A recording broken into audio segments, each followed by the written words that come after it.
This is a quick how-to video on loading Baxter's Novum IQ large volume infusion pump.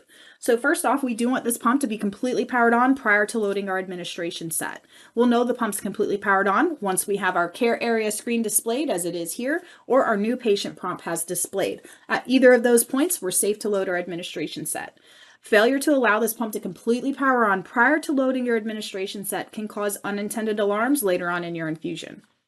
We're going to begin with our loading point number 1, which is also referred to as our keyhole. You'll notice on the inside of the keyhole, we have a clear C-shaped clip. This is our retention clip, and it does just as it's labeled. It retains our tubing during the loading and during our infusion. Failure to utilize this retention clip can have a negative impact on your infusions. We're going to locate the blue slide key on our administration set, and we'll be utilizing the rounded or notched end to insert into our keyhole.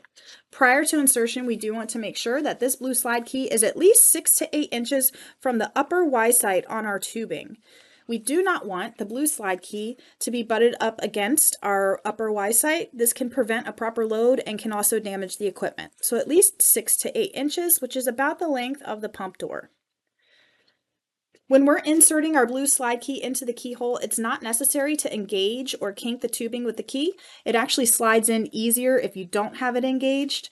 And it can be helpful to actually use your thumb on the side of the pump to hold the tubing while you firmly press that blue slide key in until the door is ajar and the green light has come on. At this point, the clinician should look and see if their tubing is properly seated in that retention clip as it is here. If it's for some reason not in that retention clip, you can simply pull taut on the tubing on this side and it will pop back into your retention clip for you. Now, notice our door is only ajar. We need to fully open our door into the flat horizontal position to completely expose our pumping channel. We're going to bring our tubing across the front of the pumping channel and use a finger to guide the tubing into the channel, ensuring there is no slack in the administration set within the pumping channel. Failure to remove any slack from the line in the pumping channel can have a negative impact on your infusions and can make it very difficult to shut the door. So at this point, we have 3 green lights indicating that we have satisfied all the loading points. Now, this doesn't necessarily mean that the tubing has been properly loaded. It's the clinician's responsibility to ensure their tubing is properly seated in the retention clip. There's no slack in the administration set within the pumping channel.